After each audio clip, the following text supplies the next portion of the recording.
Hi, I'm Sean Cummings. I'm the owner of Home Service Profits. That's homeserviceprofits.ca. This little webinar is to talk about the need for you to make small changes first. Because if you're thinking about, looking at hiring a company like Home Service Profits or joining a contractor group, you're going to be doing a significant amount of change in your company. But it doesn't have to be change that is like a clap of thunder. It's not going to change overnight. The first thing that you have to change in your business model is your thinking model. Now, what's he talking about? Your thinking model. Well, if you're an owner and you're thinking about trying some things different because you may not have as much market share as you'd like, or maybe you're robbing Peter to pay Paul and you're not in a position financially to do much more to help grow your business, or maybe you're in financial peril. You have to start thinking first and foremost that your business doesn't operate on the wholesale scale of things. Your business is a retail business, okay? And just like any retail business, there's a markup. There's a markup for services. In a lot of cases in retail, it's like 300, 400% markup. Now, I'm not saying you have to mark up your services by 300 or 400%, but you need to be priced right, okay? So when we talk about changing your thinking, you have to adopt a mindset that recognizes that, you can't, price things based on what the part is selling for at the wholesaler, and to try and get your service price, your repair price as close as possible to it.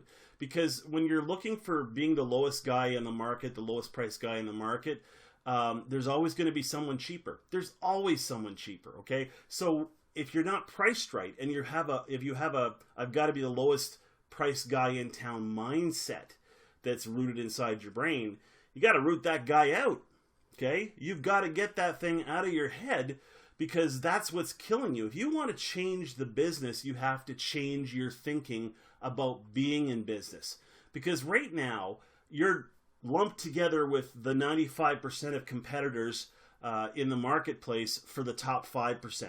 And in the top 5%, there might be 2 or 3 companies, maybe even one in your town that literally dominate the market. They absolutely dominate the market. And you know who they are, and you know that they charge a lot more money than you do. They probably charge some kind of evaluation fee or a diagnostic fee to go to somebody's house. And really, they should. They should. You should too. If you're not charging a diagnostic fee, ask yourself why. And while you're doing that, ask yourself if there's any pizza place in your town or city that delivers to your house for free, or to anyone's house for free. It doesn't exist, okay? So if the pizza guy will not come to your house for free, why should you and your company, your technicians who are skilled people who went to school for years, okay, why should they come to somebody's house for free to work on complex mechanical equipment? That's crazy. You need to charge a diagnostic fee, something that's going to cover your overhead to get your truck from there to there, something that's going to cover the cost of insurance, something that's going to cover the cost of wages and the wear and tear on the vehicle. All that stuff is included with the diagnostic fee. Remember, the pizza guy doesn't come to your house for free, so why should you go to other people's houses for free? You're a plumber, you're an electrician, you're a heating and air conditioning company, okay? That's the starting point. That's something you can implement tomorrow morning. Just start to tell people when they want to book the call that, by the way, there is a diagnostic fee of X number of dollars. We take Visa, MasterCard, cash, or check. Can I make a note of how you'll be taking care of that? Okay? You might get objections. And normally, you should get objections, because that means that they actually heard what you said. Okay? And the objection, normally when it's a diagnostic fee or an evaluation fee objection, it normally goes something like this. Well, why do I have to pay an evaluation fee? I already know what's wrong. Okay, well, logic would indicate if they knew it was wrong, they'd have fixed it themselves. So they have an idea of what's wrong. It's making noise. In their head, their furnace is making a banging noise. Well, you as a technical person know that there's an underlying reason why it's making a banging noise. So when someone says, I already know what the problem is, I don't think I should have to pay a diagnostic fee, you just have to remind them that you can't get a pizza delivered to your house for free, and you'd like to have a highly skilled technician come to your house with a truck loaded with thousands and thousands of parts, a truck that's got a parts value of probably $100,000 to come to your house for free? Not going to happen. Okay, so stop going to houses for free. Deal with an objection. Come up with a script to deal with it. Good example would be, the client says, "Well, I already know what the problem is. Why do I pay a diagnostic fee?" Okay, and a good script would be, our company likes to be upfront with what it charges instead of hiding the trip charge in the price. You wouldn't want me to hide any prices from you, would you? Just like that. Problem solved. They're going to understand that this is the cost of doing business. If you get somebody that's pushing back, give them another objection handling tool. I understand, sir, that you don't want to pay the diagnostic fee, but it's the cost of doing business. We are sending our fully trained technician to your home, and he's coming in a truck that's stocked with thousands and thousands of parts. And when he gets to your house, he's going to do a complete diagnostic and safety inspection on your entire system to find the source of the problem. So, would you like to book the call? Just like that. You'd be surprised if you just say, would you like to book the call? They're going to book. Normally people will book because the reality is that objection to the evaluation fee is just an objection to having to pay money for anything, okay? Ask yourself, is the price of gas too much money these days? You're going, yep. Is a jug of milk too much money these days? You're going, yep. Does it cost too much money to buy a case of beer these days? Yep. Well, so really everything costs too much, okay? People will pay for a pizza guy to come to their house. They should pay for a plumber, an electrician, or an HVAC guy to come to their house as well. So that's one little change you can start implementing immediately. Another thing that you can do is you can start to collect the information about names, addresses, and phone numbers on the phone when the calls come in. So when the call comes in, you should have a friendly greeting, something like, "It's a great day at ABC Plumbing and Heating. How can I make you smile today?" Just like that, grabs people's attention. And then they're going to say something along the lines of, "Well, I've got no heat. I've got no hot water. I plugged something into the kitchen wall and it sparked." And you're going to need to say something along the lines of, "That's a terrible situation. Let me just check the schedule for availability of a technician in your area. May I have your name, please?" "Okay, it's Peter, and your last name. Jones? Okay, and your address, please." 123 Main Street? Okay, and your phone number? 555-555-1212. Okay, and your email address? here@there.com. Now you got all that information, because even if they don't book with you, you now have their information to market to them. Email marketing is dirt cheap. Okay, so that's one of the reasons why you do that. And the other reason you do that is, what if you get disconnected? Well, then you've lost the call. So you gather that information up front, and you be very understanding of the challenges that they're facing. And I know it's a terrible situation when you've got no heat. It's a terrible situation when you've got no hot water. And, we're going to try and get one of our technicians over to you as quickly as possible. I'm just going to share with you what to expect during today's visit. I'm going to be sending you a fully trained technician in a fully stocked truck, and it's loaded with thousands and thousands of parts. And when he gets to your house, he's going to do a complete diagnostic and safety inspection on the entire system to find the source of the problem. And when he's done, he's going to sit down with you, share some options with you, and he's going to give you an upfront price, right off the bat, an upfront price before he does any work at all. That way you get to know the total for the repair before any work gets done. There is a diagnostic fee for today's service, so to get my fully trained technician to your home, we charge $89.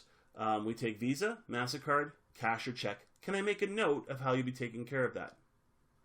That's a script. And you need to work a script like that every single call that comes through. And you need to say the same words every single time. Okay? And you need to ask for the business every single time. Think about that for a second. I'm 48. I'm a product. I grew up in the 1970s. I went to high school in the 1980s. And, you know, back in those days, McDonald's had just started getting their drive-through windows. People would go to the drive-through and they'd order a Big Mac and a large Coke or something. And at the drive-through window, they'd always say, "Do you want fries with that?" Okay?